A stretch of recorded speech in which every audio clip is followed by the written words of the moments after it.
करू शकतो. आणि काही कमी पडली तर मी मंत्री आहे ना. महाराष्ट्रामध्ये सगळ्यात जास्त बजेटवाला मंत्री आहे. 22,500 कोटीचं बजेट माझं आहे एकट्याचं. अरे 22,500 तर किती झिरो लावायचे त्याला एकदा विचारून तर घ्या कसं लावतात झिरो.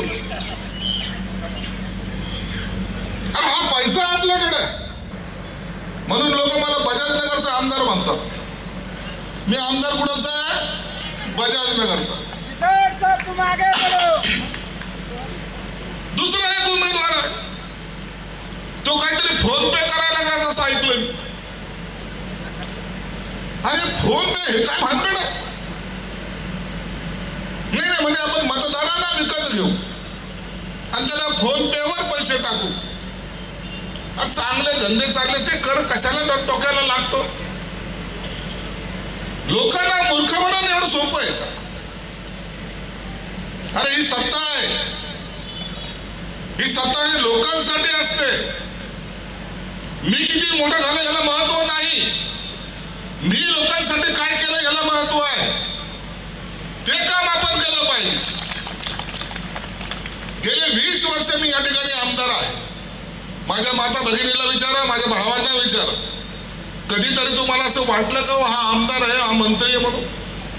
आपल्या घरातला वाटतो का नाही? माझं कुटुंब या ठिकाणी काम करतो तुमच्यासाठी. कधी त्यांनी विचारलं का नाही मी पालकमंत्र्याची बायको आहे, मी पालकमंत्र्याची मुलगी आहे? कधी आमच्या डोक्यात जात. आम्ही हे समजतो की आपण ज्यांच्यासाठी काम करतो त्या आशीर्वादाच्या बळावर आपण जिवंत आहोत. त्यांचा आशीर्वाद आपल्या पाठीशी असला पाहिजे म्हणून आम्ही तुमच्या सेवेमध्ये आहोत. कालची घटना सांगतो. हे बघा माणसाचा काही भरोसा नाही. अजितदादा गेले का नाही? कोणी मानलं होतं का? काल माझी बी बारी आली होती, वाचलो थोडंच. येताना गाडी एका खाट्यात आदळली, दोन्ही टायर लेफ्टचे माझे बस्ट झाले, मर्सिडीज गाडीचे. व दुसरी माझी इनोवा होती त्याच्यात बसली, ती गाडी आतापर्यंत घरी नाही आलेली. काय भरोसा माणसाच्या आयुष्याचा? जर काही झालं असतं काल बरं वाईट तर तुम्ही श्रद्धांजली वाहिली असते.